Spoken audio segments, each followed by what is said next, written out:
After the Eagles get Chip Kelly, it looks like the Jacksonville Jaguars now have Gus Bradley as their new head coach, the defensive coordinator from the Seattle Seahawks. Welcome into the Sporting News Studios. I'm Tom Vandervoort. Joining me to talk about the latest NFL head coaching hire, our NFL writer Cliff Brown. And Cliff, your gut reaction to this hire is what? Good, bad, surprised, not surprised? Gut reaction is good and not surprised. Bradley's been a hot coordinator for the work that he's done in Seattle with that defense, giving up league low in scoring, very, very physically imposing defense.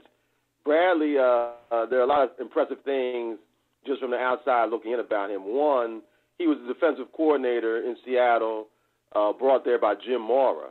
And when Pete Carroll came in as head coach, he could have fired Bradley and brought in his own guy. But he was impressed with Bradley and stuck with him, never regretted that decision. And B, Bradley's been impressive seemingly to everybody who he's come in contact with.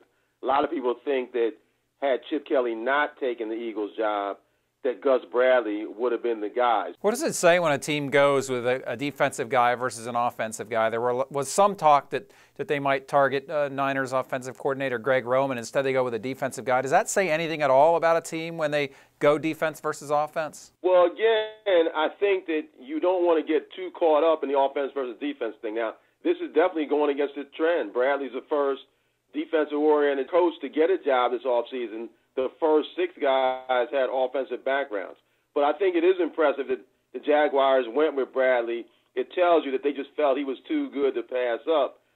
Their new general manager, David Caldwell, has a close relationship with Greg Roman, the 49ers offensive coordinator. In fact, Roman and Caldwell were roommates in college. So you know that Caldwell is comfortable with Roman, or would have been, yet he chose Bradley. To me, that shows you that Caldwell felt, hey, Bradley is just too good of a guy to pass up. Feels like a pretty big job, a pretty long road to get the Jags back to where their fans hope they'll be able to be. What are the first 2 or 3 things this team has to do to improve themselves? Well, this job would be a lot easier for Bradley if he could bring Russell Wilson with him. Unfortunately, that's not going to happen, and that is a big issue in Jacksonville. In my opinion, Blaine Gabbert is certainly not the answer.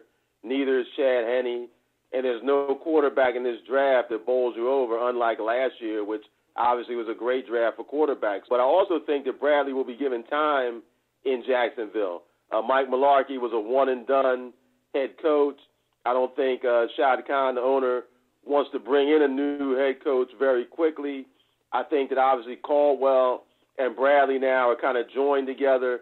I think Bradley will be given 3 or 4 years to see if he can make this thing work. Right now, 7 out of 8 jobs have been filled. As of this moment, the Arizona Cardinals still need their head coach. So just real quickly from you, does anyone jump out at you as a likely guy to end up there? And number 2, are the coaches still coaching at all hurt by the fact that, they're really still engaged with their current teams? Does that hurt a guy like a Greg Roman as far as getting one of these jobs? Yeah, I definitely think a guy like Greg Roman and Dirk Cutter with the Falcons, Josh McDaniels with the Patriots, all of them, I think, were probably hurt by the fact that they haven't been able to get out and interview.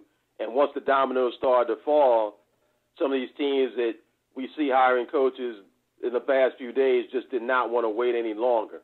As far as Arizona is concerned, I still think there's a chance that Ray Horton, their defensive coordinator, could be elevated to the head coaching position. Also think that Bruce Arians, the Colts offensive coordinator, who did such a great job in the absence of Chuck Pagano when he was sick, Arians could get the Arizona job as well. All right, Cliff, very good. We got one more of these to go, so as soon as we hear about Arizona, I'll get you back on the phone. Sounds good.